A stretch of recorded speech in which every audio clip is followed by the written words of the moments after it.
What's up, guys? Yeah, Rett here. I am with Travis Tohm of Elevated Real Estate Marketing. I get that right, didn't I? you did. Yes. Perfect. Awesome. So we're going back and forth. Travis out in California. I'm here in Georgia, and Flat Rhett's hanging out in the background like he always does. So we're going to talk a little bit about personal branding and how we can do some stuff with Facebook. So I've got a dilemma right now. I've got about, we got 5,000 Facebook friends. I've got about 4,820 or so friends already.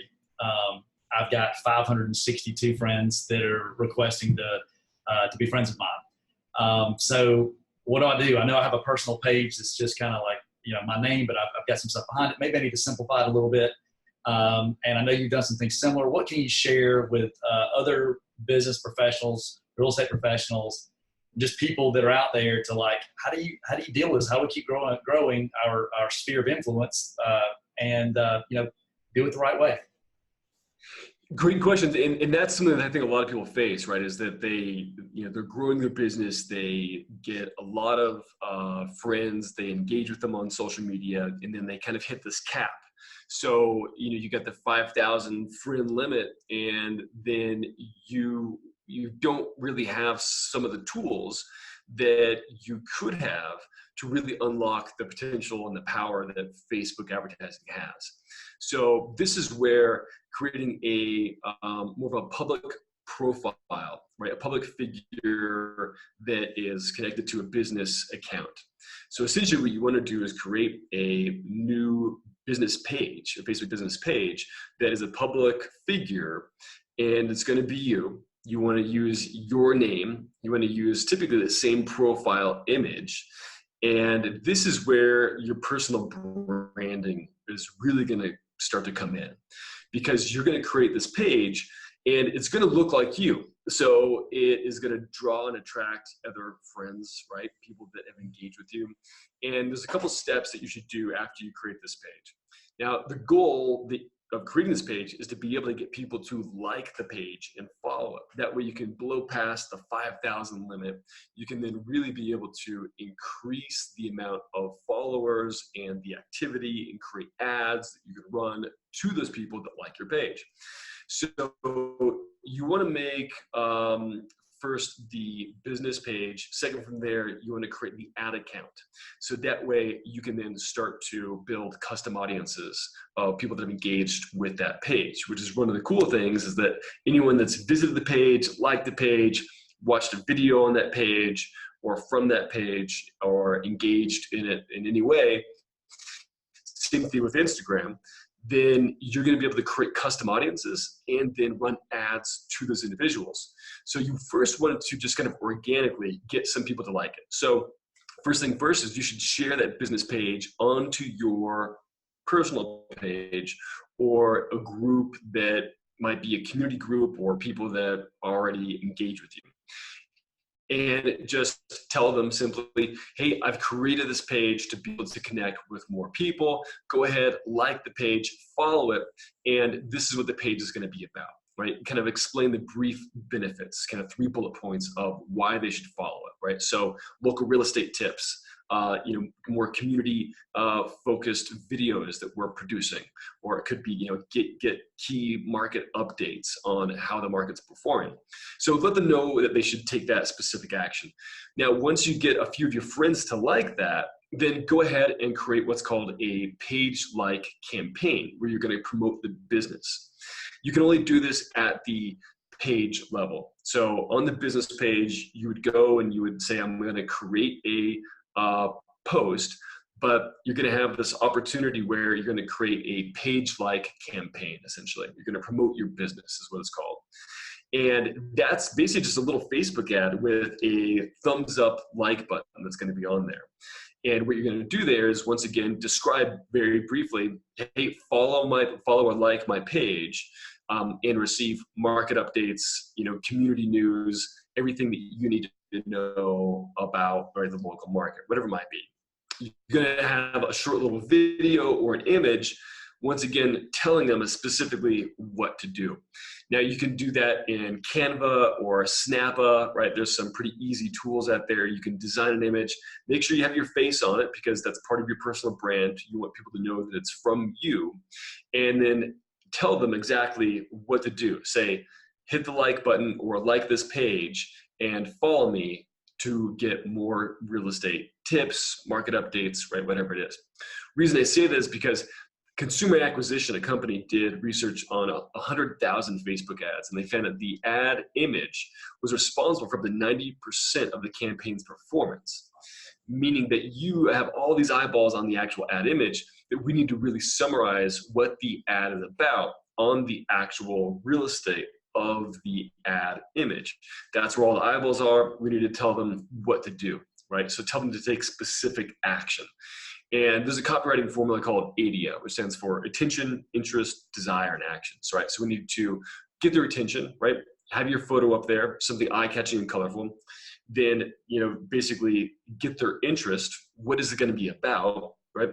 Create desire, tell them what they're going to get as a benefit from liking it, and then action, right? Tell them what to do, right? Tell them to actually like the page and follow it. So that is the little ad that you're going to create. Then you have a couple options that's going to pop up there, right? It's going to say, choose people or run this ad to people, as far as the audience, to people who like your page and their friends. So you've already gotten a couple people from, let's say, your page that you shared, right? You shared your new public profile business page to your Facebook personal page. Personal friends are going to see it, right? You maybe have like 60, 75, or 100 people that now liked your new business page with your profile, and it's your personal brand. So now that those people liked it, this Facebook is going to say, hey, we're going to find people from this audience of people that like your page and their friends. So basically, you're going to try and run an ad to all of those individuals that are people that know you, like you, and love you already, and their friends. So run that ad and then keep it up for 2-3 months, and you're going to have people that are going to like and follow it, and it's going to start to build and build and build. Now, at the same time you do that, you want to make sure that you're posting some content up there, right? You got some videos, you got some things that are really basically fulfilling the promise of what your personal brand is about. Whatever you post anonymous with your personal brand. So if you post, things of cats and puppies, that's probably not in line with your personal brand. So for me, I post certain things about Facebook or Facebook ads or different things that I'm working on, certain projects or performance of certain campaigns or tips and tricks that they should know about. All those are going to be in line with my brand message, and everyone should do the exact same. Keep it personal to some degree where you have your face and name and image there, but you still are posting and keeping people engaged on that page. Now, what you're going to want to do is start to build that, right? And after you get certain videos on there and certain posts on there and people like it, then you're going to want to run little video ads or certain things like that to, once again, people that like your page and their friends. Now, as you start to do that, you're then going to get people to watch the video or click on an image. You're going to have the ability to create custom audiences of people that have engaged with your page, watch those videos, 25% of the video or 50% of the video, whatever it might be. Now, as you build it up, you then have a custom audience that you can then take every post or every video that you have and, again, run it to those custom audiences. So you're creating this compounding effect of your brand. Now, what's so fun, especially in real estate communities, you don't need to be famous on a national level. You don't need to be famous to 2 million people. You don't need to be famous to 50,000 people. You only really need to be famous to maybe 3,000 or 5,000 people that over time you can create a bond with by familiarity and frequency of posting and running these ads to a small group of people. You become the celebrity for your niche, for that specific audience. And then what happens is that frequency of seeing you again and again creates familiarity, and familiarity builds trust. So then when you run ads to them to generate leads, like see all the list of homes, click download to get them, enter your name and email. Well, those viewers, those likes, those people that watched or engaged or swiped become a lead for a specific need that they want of an offering that you have. And then now you have their name, email, phone number through a Facebook lead ad that you have run that ad to the custom audience, people that engage with you. And now you're turning those leads into prospects. But the cool thing is that those prospects already know you and love you in some way, right? They already know what you're about, what your message is, what you have to offer. So when you do connect and contact them, it's not cold engagement. You don't have to warm them up and explain your sales pitch of what you do and who you are. They are already indoctrinated. They've already been warmed up as an audience. All you have to do is put them into a drip nurture campaign, continue to put your personal brand out there, give more value, and you're going to find that those people gravitate towards you and want to work with you versus you having to chase them. And that's how people should create their personal brands and be able to have those public profiles and really be able to have a sophisticated strategy that's effective, but really it's not necessarily something that is overly complicated. It's really easy to execute. You just got to play the long game and keep doing it over time. I love that. And then the cool thing about it is you can then take those audiences, and then like if you wanted to send out something from a different page or different brand that you operate, you already have those audiences built. So Elevated REM could then reach back out to some people that already like you and say, hey, this is my company, this is what we do here. And then you can all match it all together. So it's find your people, find your tribe. That's kind of what I talk about random real estate. How do you take the random things that you're doing that's bringing value or that you just enjoy doing and bringing that back together so that you're able to, then help others with it. And then people gravitate and want to do business with you. And then there's other strategies too to take some of this stuff offline a little further. And you really find that people are heavily engaged. You can do, a postcard campaign to those select people that you really, really want to stay engaged with. And it's just adding those other layers back to it, or a personal note you want to do, whatever it is. So it's neat how you can take all these things, but you really have a lot better, leveraging Facebook to get the analytics on who really does like your stuff. Because I think that's the problem a lot of times with we're all guilty of it. We don't want to be the stalker. You like somebody's post, but then you see the one they had right below it, and like, oh, that's pretty cool too. You watch the whole thing, but you don't comment because you don't want to like two things in a row for whatever reason. And but then you go see somebody out in public and you mention, oh, I saw you doing this, this, and this, like intimate details about what was going on. And you go back and look, well, they didn't like my stuff. They didn't comment on my stuff, but they're still consuming the content. So really, really cool that you can do it that way and still have the analytics to know how to engage with the people that really want to be engaged with. I love this. Exactly. And being able to take those prospects offline is a key strategy.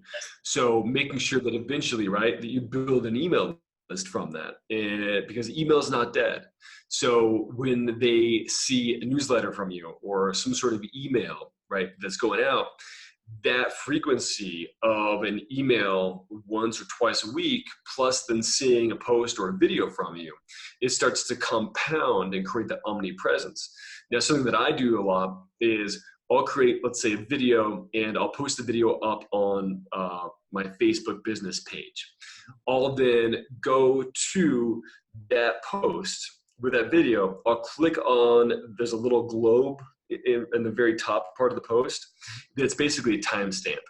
Click on that, and then it's going to open up a separate URL for that specific post. I copy that URL in the browser. I then create an email campaign to my sphere of influence and people that know me and love me, my email list. I'll then write a quick email. I'll say, hey, I just created this quick video. It's about this. Watch it if you want to learn X, right? Whatever it's about. Then I have a hyperlink, right? I put that Facebook business post in there, do an email blast to, the list of all those folks. And then they click on that. It takes them to the Facebook business page. And then, so they got an email from me, but then it takes them to the Facebook business page. And now they're watching the video on my business page. And then I can retarget them again, right? They watch the video page. Which is really, this is almost better than sending them to your website because you really got more data right there than you would from your website probably anyway, right? most people. Yeah, most of the time. Yeah, I mean, I do a little bit of both. But it's really being able to get people to then engage and comment on the actual video, so that they'll say, "Oh, great video," or a great idea. I love this. They'll heart it. They'll like it. They'll share it. So then that tells Facebook, "Hey, this is getting engagement," and so it's telling the algorithm, "This post is getting engagement. This page is getting engagement. Let's give it more preference and give it a little more organic reach." Yep. And then when I turn that post into an ad, let's say I want to boost it, or I just want to run into an ad to, a cold audience in a community that's never heard of me, or a specific custom audience, or people that like my page already engaged, it's going to carry over that social proof. Those comments and those likes and those emojis are going to be on that ad because I got engagement from it. So I basically kind of peppered the ad a little bit before, or the post before I turned it into an actual ad. And then the ad auction says, "Hey, people are engaging with this. They like it. It has shares, it has comments, it has, people that have, liked it, and emojis and reactions to it." It tells the ad auction process, the algorithm, that, hey, people really like this. They're already engaging with it. So if we already have engagement on it, let's move it up in the ad auction, which means I can win more reach and get in front of the better audiences and get in front of more people. And so it's an easy way to really continue to get in front of those people that are offline, pull them back online, get comments, likes, and shares, and then carry all that social proof into an ad. And that way it tells the algorithm, it's doing well, let's make it perform better. And then when people see it that don't know me, they go, "Oh, people already like this guy a lot, right? It has comments, likes, and shares on it. There's something about this. I should pay attention to it." And that's the psychology of that social proof. So I would continue to have people build their personal brand based on that.